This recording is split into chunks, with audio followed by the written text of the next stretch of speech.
So the first headline is Virgin Galactic is partnering with NASA to develop supersonic point-to-point air travel. So what this headline is about is basically Virgin Galactic's been working on point-to-point high-speed travel, which was originally first popularized by SpaceX for their latest project called Starship. The idea is that these new types of aircrafts, which take off from traditional runways and land on traditional runways, will just be able to travel at very high speeds, either by going super high up into the atmosphere or actually into Earth's orbit. In the higher atmosphere, the atmosphere is way thinner, so there's less friction and air resistance, which just allows the ships to go faster. And then in orbit, same idea. For example, the International Space Station actually does a full orbit around Earth every 90 minutes, which is crazy. According to SpaceX, a trip from NYC to Shanghai using Starship would take only 40 minutes compared to the 16 hours it takes today. So incredibly fast. Virgin hasn't really talked about trip times yet for other trips, but they say that their top speed for their ship is going to be basically 4,000 kilometers per hour compared to a Boeing 747, which maxes out at only 988 kilometers. So much, much, much, much faster. So question to you all, is this what the future of travel will look like, or is this just privileged dreams of the super rich?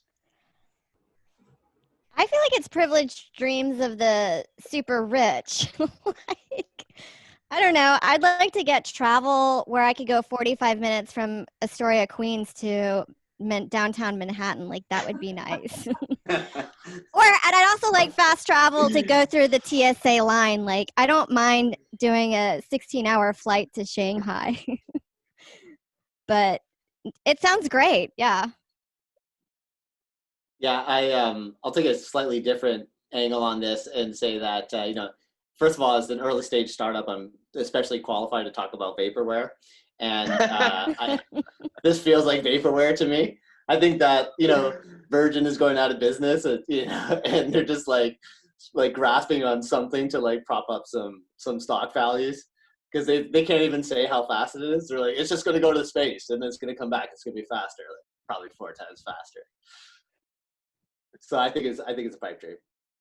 It is certainly a little hard to think about going from New York to Shanghai in 40 minutes when we can't leave our homes right now. Like, conceptualizing travel at all, let alone like at hyperspeed, is challenging right now. I mean, maybe at some point in the future, but I feel like they've been talking about super high speed flights for a really long time.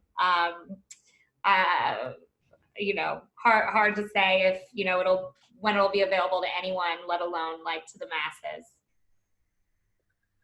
Do you all think that this is something the masses would even want? Sarah and I talked briefly about how we both actually like longer flights. It's like a nice opportunity to like disconnect. Yeah, I like watching, 8 movies and not feeling bad about it. I'm able to do that at home somehow. I don't know. Especially like Corona, you just basically described the whole lockdown in a nutshell. It's like being on an airplane. Just don't feel bad about watching movies for 16 hours straight. Yeah. Let's ignore the last 2 months and pretend that the world is back to air travel. I mean, we've all flown a lot. Is this something that you could see a lot of people wanting, or is this going to be